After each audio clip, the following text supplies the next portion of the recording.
Good morning everybody. आज हम NITI Aayog structure and planning part 2 के तहत नीति आयोग की संरचना कैसी है, what are the specialised wings of NITI Aayog और नीति आयोग का एक्शन एजेंडा क्या है, इसके बारे में चर्चा करेंगे। अब हम देखते हैं स्ट्रक्चर ऑफ नीति आयोग क्या है, व्हाट इज नीति आयोग की संरचना कैसी है। तो देखिए, आयोग जो है वो एक लीन ऑर्गेनाइजेशन होगा जिसे विशेषज्ञता के संजाल के रूप में संदर्भित किया गया हो, जो प्रकार्यता, नमनीयता तथा विशेष क्षेत्र के ज्ञान के आधार पर हो। और सबसे पहले इसमें एक अध्यक्ष होगा, अध्यक्ष चेयरमैन, यानी वो भारत के प्रधानमंत्री होंगे। फिर प्रशासी परिषद होगी जिसमें सभी राज्यों के मुख्यमंत्री तथा संघीय क्षेत्रों के उपराज्यपाल होंगे। फिर क्षेत्रीय परिषदें होंगी। इनका गठन ऐसे विशिष्ट मुद्दों के समाधान के लिए दिया जाएगा जो 2 से अधिक राज्यों अथवा क्षेत्रों को प्रभावित करते हों। आयोग में नियोजन राज्य स्तर से शुरू होगा और जिसमें कि प्रधानमंत्री द्वारा आहूत क्षेत्रीय परिषदें प्राथमिकता के क्षेत्र को चिन्हित करेंगी और जो राज्यों के संबंधित उप समूहों जो है तथा केंद्रीय मंत्रालयों के साथ संयुक्त रूप से नेतृत्व करेंगी। क्षेत्रीय परिषदों की जो विशेषताएं हैं वो है कि एक निश्चित कालावधि होगी जिसमें रणनीति बनाने तथा कार्यान्वयन को देखने का दायित्व होगा। फिर इसके प्रमुख मुख्यमंत्री समूह में से कोई एक मुख्यमंत्री तथा उससे संबंधित केंद्रीय मंत्री संयुक्त रूप से होंगे। फिर इसमें प्रक्षेत्रीय केंद्रीय मंत्री तथा सचिवगण तथा राज्य मंत्री एवं संबंधित सचिवगण होंगे। यह संबंधित विषय विशेषज्ञ एवं अकादमिक संस्था से जुड़ी रहेगी। आयोग मुख्यालय में इसका एक सहायक सेल, सपोर्ट सेल होगा। फिर स्पेशल इन्वाइटीज होंगे, इसमें विशेषज्ञ अभ्यासकर्ता जिनको विषय विशेष में सुविज्ञता प्राप्त हो, प्रधानमंत्री द्वारा नामित विशेष आमंत्रितों में शामिल होंगे। फिर पूर्णकालिक सांगठनिक रूपरेखा, फुल टाइम ऑर्गेनाइजेशनल फ्रेमवर्क जो है प्रधानमंत्री के अध्यक्ष होने के अतिरिक्त इसमें और जो सदस्य होंगे, देखिए एक उपाध्यक्ष होगा, वाइस चेयरमैन प्रधानमंत्री द्वारा नियुक्त। फिर सदस्य मेंबर्स सभी पूर्णकालिक होंगे। फिर अंशकालिक सदस्य यानी पार्ट टाइम मेंबर्स होंगे, अधिकतम 2, जो कि शीर्ष विश्वविद्यालयों, शोध संस्थानों आदि से पदेन हैसियत में नियुक्त किए जाएंगे। ये सदस्य चक्रीय आधार पर नियुक्त होंगे। फिर पदेन सदस्य एक्स ऑफिशियो मेंबर्स, अधिकतम 4 सदस्य जो कि मंत्री परिषद में से प्रधानमंत्री द्वारा नामित किए जाएंगे। फिर मुख्य कार्यपालक पदाधिकारी होगा, चीफ एग्जीक्यूटिव ऑफिसर, प्रधानमंत्री द्वारा निश्चित कार्यावधि के लिए नियुक्त भारत सरकार के सचिव के एक समकक्ष की हैसियत का होगा। फिर सचिवालय जो है सेक्रेटेरिएट इसमें होगा आवश्यकता अनुसार। और फिर स्पेशलाइज्ड विंग्स जो हैं आयोग की जो विशेषज्ञ शाखाएं हैं, सबसे पहले रिसर्च विंग, यह अंतःग्रह प्रक्षेत्रीय विशेषज्ञता इन हाउस सेक्टरल एक्सपर्टीज विकसित करेगी जिसमें शोध विषय विशेषज्ञ तथा विद्वान रहेंगे।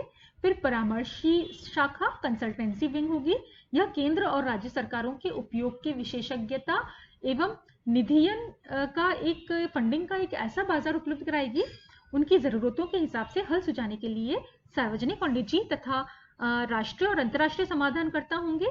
फिर टीम इंडिया शाखा, टीम इंडिया विंग, इसमें प्रत्येक राज्य मंत्रालय तथा सेवा के प्रतिनिधि होंगे तथा यह राष्ट्रीय सहयोग के एक स्थायी मंच के रूप में कार्य करेगा और प्रत्येक प्रतिनिधि जो है वो सुनिश्चित करेगा कि प्रत्येक राज्य मंत्रालय की आयोग में निरंतर उपस्थिति और सहभागिता है। फिर राज्य या मंत्रालय तथा आयोग के बीच एक प्रत्यक्ष संवाद स्थापित करेगा, विकास से जुड़े सभी मामलों पर समर्पित संपर्क, डेडिकेटेड लिएजन इंटरफेस के रूप में अपनी भूमिका निभाते हुए। तो इस प्रकार से एक राष्ट्रीय जो है हब स्पोक संस्थान मॉडल विकसित किया जाएगा जिसमें प्रत्येक राज्य तथा मंत्रालय को समर्पित जो है एक मिरर इंस्टीट्यूशन विकसित करने के लिए, दर्पण संस्थान जिसे हम कहते हैं, विकसित करने के लिए कहा जाएगा, जो कि संवाद और अंतःक्रिया के लिए अंतरापृष्ठ की तरह काम करे। और ये संस्थाएं बदले में विशेषज्ञता का स्वयं अपना संजाल राज्य और मंत्रालय के स्तर पर विकसित करेंगी। नीति आयोग केंद्रीय मंत्रालयों और राज्य सरकारों के साथ निकट सहयोग, परामर्श तथा समन्वय स्थापित कार्य करेगा। यह केंद्र और राज्य सरकारों को अपनी अनुशंसाएं भेजेगा ताकि जबकि कार्यान्वयन की जिम्मेदारी उनकी होगी। अब नीति आयोग ने देखिए मई 2016 से एक एक्शन एजेंडा जो है बनाया गया है और ये 15 ईयर जो विजन डॉक्यूमेंट के तरह से है और इस पर कार्य प्रारंभ ताकि इस पर कार्य प्रारंभ किया जा सके और जिसके अंतर्गत एक 7 वर्षीय कार्यनीति और 3 वर्षीय एक्शन एजेंडा भी इसमें शामिल है। तो 3 वर्षीय कार्यवाही डॉक्यूमेंट का प्रकाशन सबसे पहले किया गया और जिस पर अमल प्रारंभ हो चुका है और उत्तरोत्तर उदार हो रही है हमारी अर्थव्यवस्था। पिछले दशकों के अनुभव और बदलती वैश्विक जो आर्थिक गति है उसके मद्देनजर देश की विकास प्रक्रिया को प्रोत्साहित करने के लिए नए उपकरणों और दृष्टिकोणों की आवश्यकता है। New tools and approaches are required. और देखिए पंचवर्षीय योजनाएं जो हैं वो इन वास्तविकताओं के प्रति उतनी संवेदनशील नहीं रह गई थी और केंद्र, राज्य और अन्य जो स्टेक होल्डर्स हैं उनके मध्य हुए विस्तृत विचार विमर्श के उपरांत नीति आयोग द्वारा 3 वर्षीय कार्यवाही एजेंडा को अंतिम रूप दिया गया, जिसमें 7 भाग और 24 अध्याय हैं। और इसका थोड़ा सा विवरण मैं आपको बताना चाहूंगी। सबसे पहले इसमें जो कार्य एजेंडा है नीति आयोग का 3 वर्ष के लिए जो बनाया गया है उसमें सबसे पहला राजस्व और व्यय। देखिए इसमें केंद्र सरकार के लिए एक मध्यावधि व्यय रूपरेखा, मीडियम टर्म एक्सपेंडिचर फ्रेमवर्क इसमें दिया गया है, इसका विवरण है और राजस्व के पूर्वानुमानों के आधार पर इसमें क्षेत्रवार व्यय आवंटन का प्रस्ताव है। और इसके अंतर्गत 2019-20 तथा राजकोषीय घाटे को जीडीपी के 3% तथा राजस्व घाटे को जीडीपी के 0.9% तक घटाने का प्रस्ताव है। फिर अतिरिक्त राजस्व को उच्च प्राथमिकता वाले क्षेत्रों पर व्यय करने की सलाह दी गई है, जैसे स्वास्थ्य, शिक्षा, कृषि, ग्रामीण विकास, प्रतिरक्षा, रेलवे, सड़क एवं पूंजीगत व्यय। फिर कृषि के क्षेत्र के लिए देखें हम तो किसानों की आय को वर्ष 2022 तक दोगुनी करने का इसमें एजेंडा है। फिर कृषि उत्पादों से किसानों की लाभकारी आमदनी हो, इसके लिए कृषि उत्पाद के विपणन में सुधार लाया जाने की भी व्यवस्था है इसमें। फिर सिंचाई सुधार, तेज बीज विकास एवं बदलाव तथा प्रेसिशन एग्रीकल्चर के माध्यम से कृषि उत्पादकता में वृद्धि करना का भी एजेंडा है। फिर कृषि क्षेत्र के लिए एक अलग रोड मैप भी तैयार किया गया है। और फिर हम लेते हैं इंडस्ट्री और सर्विसेज को। अगर हम देखें तो इन क्षेत्रों के लिए, उद्योग और सेवाओं के लिए एक व्यापक कार्य बिंदुओं का चयन किया गया है। निर्यात संवर्धन और उच्च उत्पादकता वाले रोजगार के सृजन के लिए तटीय रोजगार क्षेत्रों, कोस्टल एम्प्लॉयमेंट जोन्स के निर्माण की सलाह दी गई है। संबद्ध कानूनों में सुधार करके लचीला श्रम बाजार का निर्माण करने के लिए की सलाह भी दी गई है। विशेष क्षेत्रों के लिए जैसे कार्यबिंदुओं की सलाह दी गई है, यथा कपड़ा, चमड़ा, जूता, इलेक्ट्रॉनिक्स, खाद्य प्रसंस्करण, रहन और आभूषण, पर्यटन, वित्त और रियल एस्टेट। फिर शहरी विकास, अर्बन डेवलपमेंट की अगर हम बात करें तो भूमि के मूल्यों में कमी करना ताकि ज्यादा शहरी भूमि के द्वारा सस्ते आवास की व्यवस्था हो सके। और फिर इसके अतिरिक्त जो है किराया नियंत्रण कानून में मॉडल टेनेंसी एक्ट की तर्ज पर सुधार करना है और कई बिस्तर वाले आवास को बढ़ावा देना है। शहरी भूमि के स्वामित्व में सुधार करना है। नगर परिवहन और कचरा प्रबंधन से जुड़े मुद्दों पर ध्यान देना है। फिर रीजनल स्ट्रैटेजी की भी इसमें बात की गई है, प्रादेशिक रणनीति जिसको हम कहते हैं। निम्न प्रदेश इसमें देखिए जो है पूर्वोत्तर प्रदेश, तटीय और द्वीप प्रदेश, उत्तर हिमालयी राज्य प्रदेश और रेगिस्तान और सूखा संभावित प्रदेश के विकास पर केंद्रित कार्य योजना इसमें दी गई है। फिर परिवहन और डिजिटल संपर्क, ट्रांसपोर्टेशन और डिजिटल कनेक्टिविटी की भी बात इसमें कही गई है। सड़क, रेल, नौ परिवहन, बंदरगाह, अंतर्देशीय जलमार्ग, नागरिक उड्डयन की आधारभूत संरचना का मजबूतीकरण करना है। अंतिम मील को डिजिटल संपर्क को सुनिश्चित करना ताकि जो गवर्नेंस है और वित्तीय समेकन की व्यवस्था हो सके।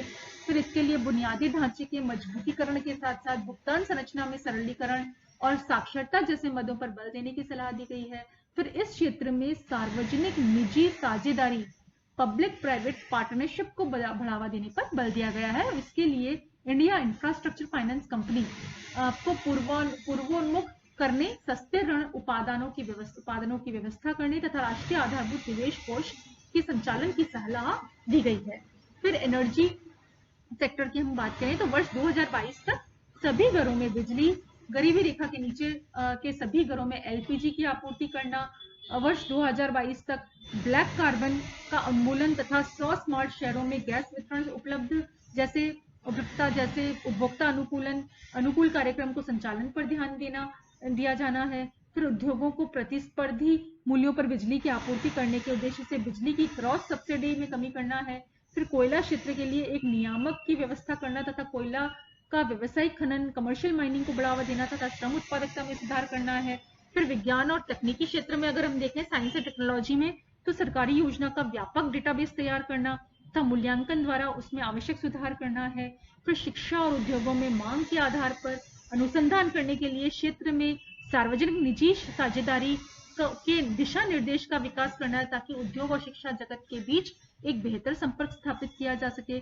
फिर चैनल S&T जो है उसको विकास में की चुनौतियों के समाधान के लिए उपयोग में लाना, शिक्षा की उपलब्धि, कृषि उत्पादकता में सुधार और अवशिष्ट जल प्रबंधन वेस्ट वाटर मैनेजमेंट को देखना है। फिर राष्ट्रीय समस्याओं की पहचान एवं उनके समाधान के लिए फ्रेमवर्क तैयार करने के लिए एक राष्ट्रीय विज्ञान तकनीकी और अन्वेषण फाउंडेशन की स्थापना की सलाह है। फिर पेटेंट व्यवस्था में सुधार करना है। और गवर्नेंस की अगर बात करें तो सरकारी गतिविधियों का जो है रिकैलिब्रेशन पुनर्अंशांकन करना ताकि इसकी भूमिका सार्वजनिक प्रावधानों से जुड़े क्षेत्रों में बढ़ाई जा सके और गैर सार्वजनिक प्रावधानों में घटाई जा सके। घाटे में चल रहे चुनिंदा सार्वजनिक क्षेत्र उपक्रमों को बंद करना तथा निर्धारित किए गए 20 ऐसे उपक्रम का रणनीतिक विनिवेश स्ट्रैटेजिक डिसइन्वेस्टमेंट करना। फिर सार्वजनिक स्वास्थ्य और शिक्षा की गुणवत्ता को बढ़ाने के क्षेत्र में सरकार की भूमिका को बढ़ाना। फिर बेहतर मानव संसाधन प्रबंधन द्वारा सिविल सेवाओं का मजबूतीकरण, ई गवर्नेंस, सचिवों के कार्यकाल से जुड़ी हुई संगतियों पर ध्यान देना, वैशेषिकता स्पेशलाइजेशन को बढ़ावा देते हुए सेवाओं में लेटरल प्रवेश की व्यवस्था करना। फिर टैक्सेशन और रेगुलेशन की भी इसमें बात की गई है, कर की चोरी रोकने तथा कर के आधार को विस्तृत करने संबंधी सुधार करना, जैसे वर्तमान सीमा शुल्क दरों को एकीकृत करना है और सभी क्षेत्रों से जुड़ी सरकारी विनियमन व्यवस्था की व्यापक समीक्षा तथा सुधार करके प्रतिस्पर्धा को प्रोत्साहित करने के लिए एक संस्थानिक व्यवस्था की स्थापना करना। फिर सार्वजनिक खरीद को मजबूतीकृत करना। फिर कानून का नियम रूल ऑफ लॉ अगर हम देखें तो व्यापक वैधानिक सुधारों पर बल, जिसमें अधिक से अधिक सूचना और संचार तकनीकी का इस्तेमाल शामिल हो और साथ ही संरचनात्मक निष्पादन मूल्यांकन एवं वैधानिक कार्यभार को कम करने पर बल हो। फिर राज्य की पुलिस व्यवस्था से जुड़े विधायी, प्रशासनिक और परिचालन संबंधी सुधार की सलाह। फिर एजुकेशन एंड स्किल डेवलपमेंट की भी बात की गई है, जैसे मौलिक ज्ञानार्जन को ध्यान में रखकर स्कूली शिक्षा की गुणवत्ता में सुधार पर बल दिया गया है। आगत आधारित इनपुट बेस्ड मूल्यांकन व्यवस्था से उत्पादन आधारित मूल्यांकन व्यवस्था की तरफ अग्रसर होना, इनपुट बेस्ड से आउटपुट बेस्ड की तरफ वैल्यूएशन पर की ओर अग्रसर होना और हर क्षेत्र में आउटकम की रैंकिंग करना। फिर शिक्षा के क्षेत्र में सूचना और संचार तकनीक का न्याय संगत उपयोग करना। 8वीं कक्षा तक स्वतः पदोन्नति की नीति की पुनः समीक्षा करना। फिर विश्वविद्यालयों महाविद्यालयों के लिए टियर्ड विनिमयन टियर्ड रेगुलेशन की व्यवस्था है, जिसमें शीर्षस्थ विश्वविद्यालयों को अधिकांश स्वायत्तता देने की व्यवस्था हो। फिर विश्व स्तरीय विश्वविद्यालय योजना के अंतर्गत सरकारी विश्वविद्यालयों में उचित निवेश करना। और हेल्थ की अगर हम बात करें तो सार्वजनिक स्वास्थ्य व्यवस्था में सरकारी व्यय को बढ़ाने पर बल तथा इसके लिए समर्पित कार्य बल की व्यवस्था एवं जिला स्तर पर इससे जुड़े आंकड़ों को यूनिफॉर्म बनाना।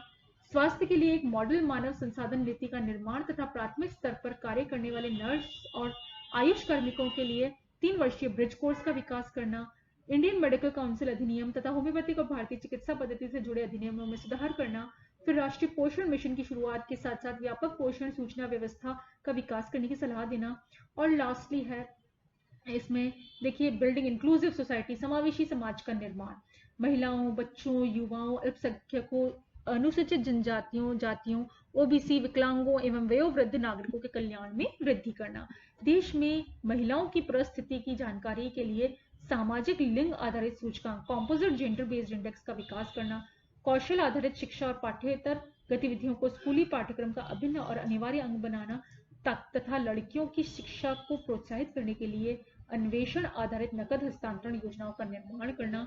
और फिर है एनवायरमेंटल और वाटर रिसोर्सेज की अगर हम बात करें तो सततता पर ध्यान देते हुए विनियमन संरचना को कारगर स्ट्रीमलाइन बनाना तथा उच्च वृद्धि को प्रोत्साहित करना। शहरों के वायु प्रदूषण के समाधान के लिए उचित कदम उठाना, फिर निजी भूमि पर वृक्षों की कटाई तथा वृक्षों के स्थायी स्थानांतरण संबंधी नीतियों की समीक्षा करना, भूमि जल के प्रबंध को बेहतर करके तथा विशिष्ट औद्योगिक इकाइयों के लिए स्मार्ट वाटर मीटर की व्यवस्था करके जल का जो संपोषणीय इस्तेमाल है उसको बढ़ावा देना, और इस दिशा में उपयुक्त पर्यावरणीय विनिमय की व्यवस्था करना, विनियमन की व्यवस्था करना। और नीति आयोग का देखिए जो एक्शन एजेंडा एक्शनेबल होने के साथ साथ एस्पिरेशनल भी है, व्यवहार्य होने के साथ साथ आकांक्षीय भी है। और हालांकि इस एजेंडा का निष्पादन देश की संवादी परिपक्वता पर निर्भर करेगा, लेकिन भविष्य के नीति सुधार के लिए यह एक शैक्षणिक आधार की तरह कार्य करेगा।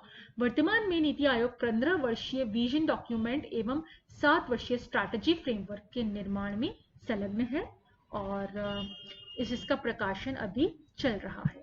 Thank you.